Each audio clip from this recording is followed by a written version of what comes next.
ها الاكله العجيبه اختي اللي غنشارك معكم اليوم، ولكن تبعي معايا الفيديو من الاول حتى الاخر. كتجي طوب رائعه، وكيف عرفتوا الوليدات راه كيموتوا على شي حاجه سميتها البطاطا. يلا اخواتي تبعوني من الاول حتى الاخر. غسلي البطاطا اختي رقيقه وديريها في شي اناء اللي ممكن عاد تسلقي فيه يا كوكوط يا بريمه بحال هذه صغيره يا كاسرونه كبيره، القياس اللي غيقدك. وسلقي لي البطاطا واجي نوريك شنو غنديروا بها. واحد الاكله شهيه ما شاء الله. الاخوات من بعد ما تسلقات نقيناها، دابا ناخذ موس ونحيدوا هذوك النقيطات الكحلين اللي في الجناب ونقطعوها دوائر، وغتجيو معنا الطريقه اللي غنديروا ليها. الصراحه ما نكذبش عليكم، هاد الطريقه ديال ميمه الله يرحمها كانت كديرها لينا مني كنا صغار.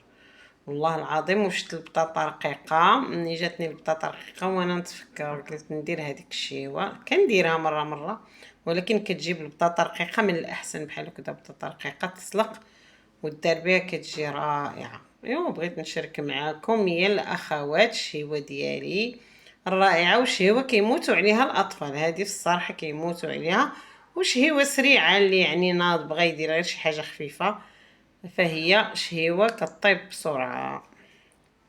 ايوا هانتوما معانا اخوان الاخوات حتى نقطعوها دوائر ان شاء الله، وهنا معاكم.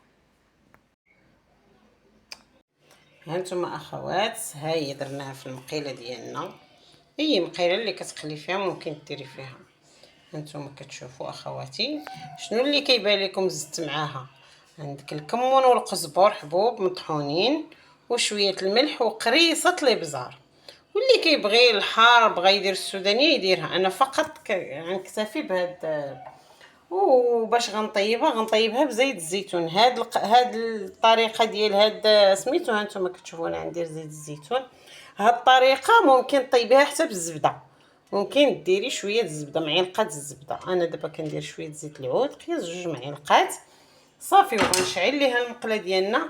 وغتشوفوا الاضافه اللي غنزيد معاها من بعد. ما نقولش لكم الاخوات غديوه او عشيوه خفيفه وزوينه وكيحبوها الاطفال، ممكن نرافقوها مع شليضه بالفلفله او بالخوص او بالخيار هذا، فكتجي رائعه.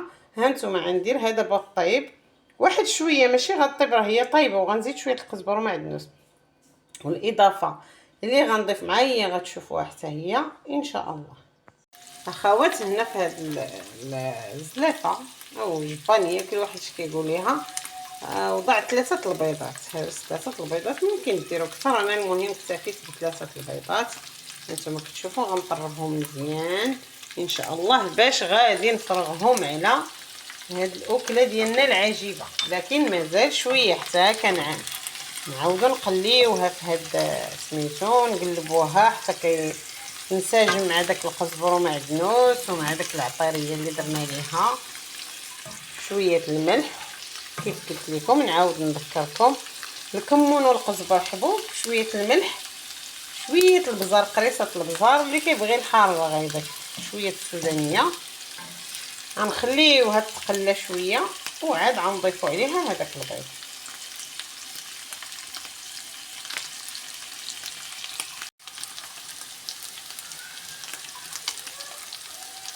هانتوما الاخوات ها البطاطا ديالنا من بعد ما قلبناها بداك سميتو، ها البيض ديالنا اللي طربناه. انا هنا درت 3 البيضات كيف قلت لكم، ممكن ديروا اكثر على حساب كل واحد، على حساب وليداتو واسرته. هذا هو